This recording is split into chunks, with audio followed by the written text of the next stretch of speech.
So there is a need of many sources and resources for your country at this point, and so we definitely want to make sure that your country get this. Now, from the Bush administration, did they only provided just the signing of a peace agreement? They didn't provide like any resources that can come and help your country, or maybe they provided, is that probably when they picked assistance for, for a certain period to people to establish themselves, but because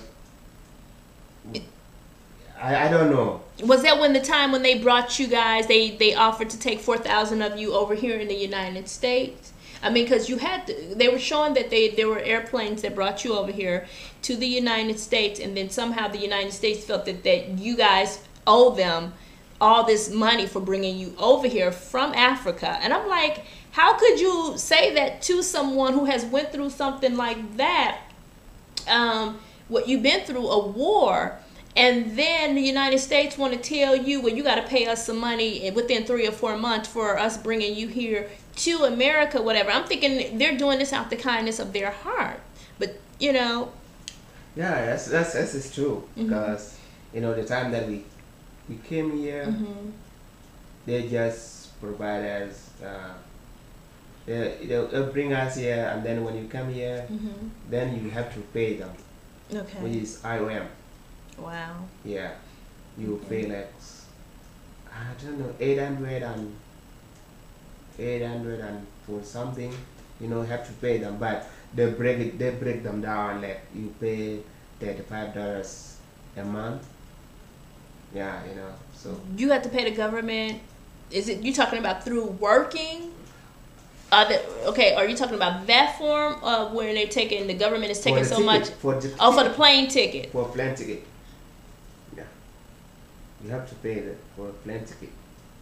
Okay, see, I'm thinking they're bringing you out of your country to help you, to help your country to survive, like, okay, let's go to Africa and get them and help them. They need doctors, they need, medical attention, they need the education, they need these things, whatever. And so when they brought you all over here, because I saw in the documentary that they brought them in New York, and they all now are in college and everything, going to school, getting an education. Right. So I'm thinking that, when they say, oh, we have to pay them back within a couple of months or something like that, I'm thinking that they're doing this, the airlines in the United States are doing this out the kindness of their heart. I know that there probably is doing something to make some type of resolution for what's going on, even though the United States may not be the cause of it, but I'm thinking they're showing some concern and some help. Okay, let's go save, 4,000 something people. Are they still steady bringing people, or they stopped, or? Right now, no more. Maybe if they come in 1 or 2, but it's not like it was. Because since the peace has been signed now, not a lot of people are coming over. Okay. But Is it there's some, but it's not much. It's not that they don't want to come, it's just that they don't have a way of getting here. There's no way. But they do want to come to the United States. Yeah.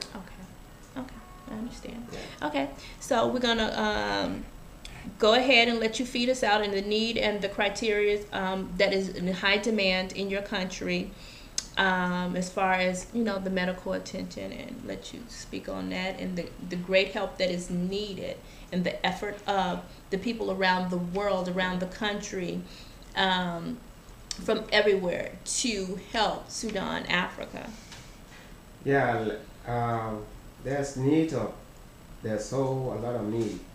Need of medicines, doctors, a need of clean water, need of food, a need of peace, security in Southern Sudan, not in Southern Sudan, because Southern Sudan now is starting to be building to be a country, but there are so many things of need, and they need peace, reconciliation, to teach them, to educate the people about peace, how people can be live peacefully. Right. That's the main thing, Right.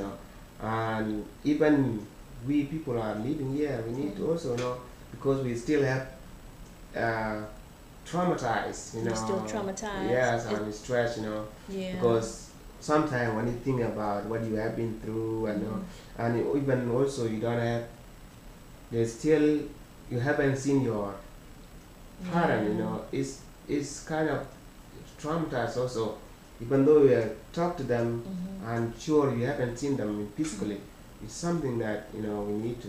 If there's a way that, like me now, if I have chance that, you know, I can go, but not because I cannot go, but because if like I'm willing to go now to go to see them like 2 to 3 weeks, but if I don't have it for a ticket, that's one of a problem also. And I have at the same time I have family here, you know.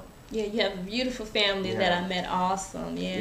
So it's, if there are people outside or ever in worldwide, you know, to help in Southern Sudan, it's really be a generous for them, you know, and be good for them, you know, for the gift that they do. If there's anybody that is willing, you know, it's something that people are needing a lot of things.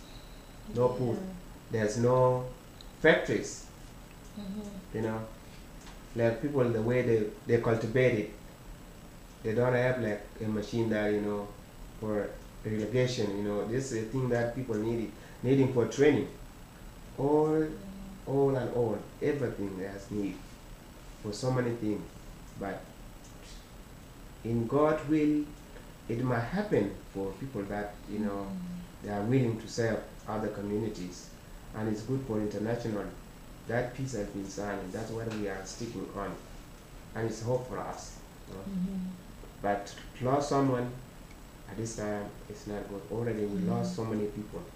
We lost a lot of million people's life because they don't let themselves, but because they are dependent peoples, you know. Because they are dependent people, you know. When you lost someone, it's hard. It is very hard. Like me, I lost my parent. Right. Due to the war. Due to the war. But even though I was not escaped, maybe I was being dead, you know. But God has planned. And that's why I'm coming here. And if there's way, if there's opportunity that I can speak to other people, to indicate them, to make awareness for them that for my word I can say, then they can help. If they are willing, there's a way that is a possibility. So Okay. Well, I thank you for joining me with the Word of Mouth Show with Maximum Reality Radio, the #1 show. And I thank you so much. But we're definitely going to get this out there, put that out in the air, and out there broadcasting. Let them know that to please donate medical needs, staff, medicine, and education, schooling, food, and everything, you know, that they can to help Sudan, Africa. And if anyone needs to get in contact with you, do you have any information, like an email address or a website that they can contact you at if they want to speak with you in reference to your country? Yes, I have email, so if someone is willing, want to talk to me, or you want to meet with me to share my experience, what I've been through, you know, what difficulties I've been facing, I can explain. Go ahead. It's good also for the kids who are over here, you know, to educate them if there's because I know you told me it's a very horrifying experience. That anyone can live through and experience, and I know you said you was kind of scared to share it with me and everything like that, but I don't want you to feel like there's a need to be scared, because, you know, we want to help. We definitely want to help, and that's what we're here for, because we will never know if don't nobody tell us. So it's like non-existent if no one speaks about it. And that's why I said it's an educational tool for us as Americans, because some Americans can be naive and not be aware of what's going on around the world, because their mind is set on only themselves. They don't want to learn other countries. They don't want to help other countries, because their mind is set on their riches and their homes and themselves or whatever. Here in the United States, you know, I'm not saying your country, but here in the United States, their mind thinking is just like, what are you thinking about? What are you complaining about? You're filthy rich. You're living in a mansion. Some of these television shows that you see on TV, they only put out there about their richness, their children going to some of the most prestigious schools out there, how they got billion-dollar companies, but yet and still a lot of them is not even aware or educated on what's going on in Sudan, Africa. So to me, we need to know this. I mean, we still lack of education. And one thing that we can say, we do need education, not only in the school, and that's why I push for education and the literacy programs, because a lot of people don't know how to read, from youth all the way through elderly people. And I'm strongly, a part of that, as wanting to help, literacy programs and everything. But as far as education, we do need to be educated on this. And I thank you so much for your time. Yeah, you're welcome. Thank you.